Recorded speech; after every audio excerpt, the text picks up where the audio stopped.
राजेश जोशी की एक ऐसी कविता है जो सुनने में तो बहुत सीधी साधी लगती है, पर वो असल में रुककर सोचने पर मजबूर कर देती है। इसका नाम है बच्चे काम पर जा रहे हैं। नाम तो एकदम सीधा है ना?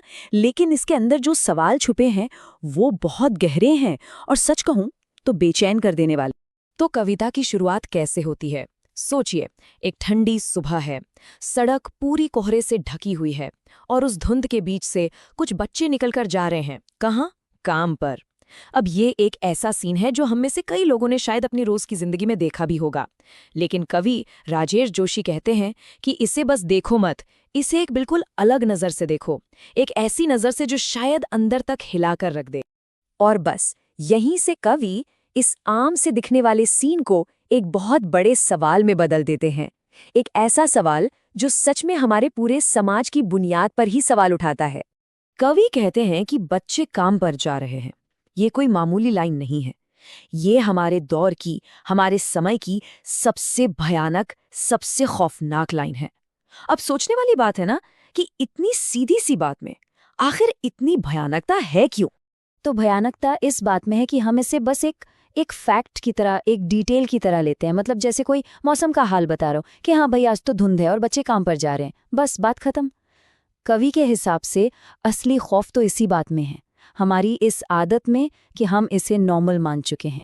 तो कवि कहते हैं कि इसे एक स्टेटमेंट की तरह कहना बंद करो, इसे एक सवाल की तरह पूछो, एक ऐसा सवाल जिससे कोई बच ना सके। और सवाल बहुत ही सीधा सा है, काम पर क्यों जा रहे हैं बच्चे? और जैसे ही ये सवाल उठता है ना, कवि की बेचैनी जैसे और बढ़ जाती है और फिर वो उन सारी चीज़ों को ढूंढने लगते हैं जिनसे बचपन बनता है। वो एक के बाद एक सवाल दागते हैं और ऐसा लगता है मानो बचपन की पूरी दुनिया ही कहीं गुम हो गई हो।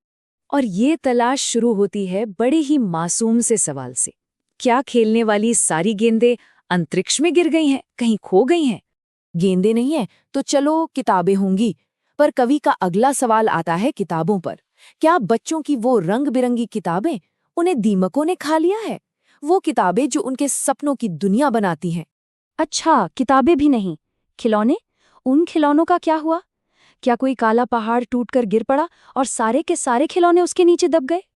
अब कवि की हताशा और बढ़ रही है। वो पूछते हैं, क्या स्कूल, मदरसे, वो सारी जगह जहां बच्चे कुछ सीखते हैं, क्या वो किसी भूकंप में ढह गई? क्या ऐसी कोई जगह ही नहीं बची अब? और फिर आखिर में सवाल आता है उन जगहों का जहां बचपन सांस लेता है। क्या सारे मैदान, सारे बगीचे, घरों के वो आंगन, सबके सब अचानक खत्म हो गए, एकाएक गायब? तो ये जितने भी सवाल है ना, ये मिलकर एक ऐसी दुनिया की तस्वीर खींचते हैं जहां बच्चों के लिए कुछ बचा ही नहीं, सब कुछ तबाह हो चुका है। लेकिन कहानी में असली मोड़ तो अब आता है।